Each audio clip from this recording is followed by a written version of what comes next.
राम मंदिर संग अयोध्या की स्वास्थ्य सुविधाओं का होगा कायाकल्प। नमस्कार, आप देख रहे हैं कंटाप टीवी। मैं हूं आपके साथ संदली सिंह। हर पल की बड़ी और सटीक खबर दिखाने का हमारा वादा है। तो चलिए बढ़ते हैं सीधा खबर की ओर, देखते हैं ये पूरी रिपोर्ट। राम मंदिर निर्माण समिति के अध्यक्ष नृपेंद्र मिश्र ने अयोध्या के समग्र विकास को लेकर अहम जानकारी दी है।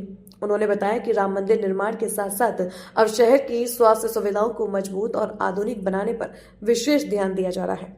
इसी क्रम में श्री राम अस्पताल का बड़े स्तर पर अपग्रेडेशन किया जाएगा, जिससे स्थानीय लोगों और दूर दराज से आने वाले श्रद्धालुओं को बेहतर इलाज मिल सके। इसके अलावा अयोध्या में 300 बेड के नए सरकारी अस्पताल के निर्माण की योजना पर तेजी से काम हो रहा है। टेंडर प्रक्रिया और निर्माण एजेंसी का चयन हो चुका है, जबकि एएसआई की अंतिम स्वीकृति का इंतजार है। निजी क्षेत्र में मोदी कैंसर केयर ट्रस्ट द्वारा 8 एकड़ में अत्याधुनिक कैंसर अस्पताल बनाया जाएगा। वहीं रामकथा संग्रहालय में आईआईटी मद्रास के सहयोग से हनुमान जी की डिजिटल गैलरी भी विकसित की जाएगी। रामकथा संग्रहालय में मैंने जैसा आपको पहले भी अवगत कराया है, आईआईटी मद्रास के साथ हमारा एग्रीमेंट हो गया है। उनके दो कार्य हैं।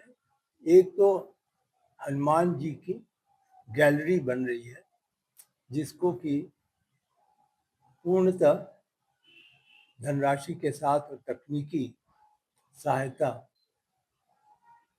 केंद्र के जो साइंटिफिक मिनिस्ट्री होती है, साइंस एंड टेक्नोलॉजी की, उनके नियंत्रण में वो होगा और वो आने वाले 6 माह में हनुमान गैलरी पूरी हो जाएगी। तो इस प्रकार 5 डिजिटल गैलरी, जिसमें 4 तो पहले से हैं और 5वीं यह डिजिटल गैलरी, आशा है कि अगले मार्च अप्रैल तक ये सब श्रद्धालुओं को देखने की सुविधा मिल जाए। जी, जो रामायण संकलन करने थे अन्य अन्य भाषाओं वाले, उसमें क्या अपडेट है? अभी उसकी बहुत प्रगति नहीं हुई है। अभी जानकारी ही दी जा रही है कि कहाँ कहाँ पर इस प्रकार के रामायण हैं। विशेष रूप से हिंदी के अलावा अन्य भाषाओं में रामायण का जो एक तरीके से प्राप्ति करनी है, उस पर कार्यवाही के लिए पत्र लिखे गए हैं, लेकिन अभी निश्चित रूप से प्रगति नहीं हुई है। श्री राम हॉस्पिटल सटा हुआ है राम जन्मभूमि से, तो क्या ऐसा भी कोई दरवाजा या डोर बनाया जाएगा जिससे परिसर से तुरंत डायरेक्ट हॉस्पिटल तक लाया जा सके? कोई इसकी आवश्यकता होनी नहीं चाहिए, क्योंकि एम्बुलेंस वाहन है, तो उस वाहन से तुरंत वहाँ पे लोग श्रद्धालु आ सकते हैं। और उचित यही होगा कि मंदिर को और चिकित्सालय को एक अलग ही अस्तित्व बना रहे।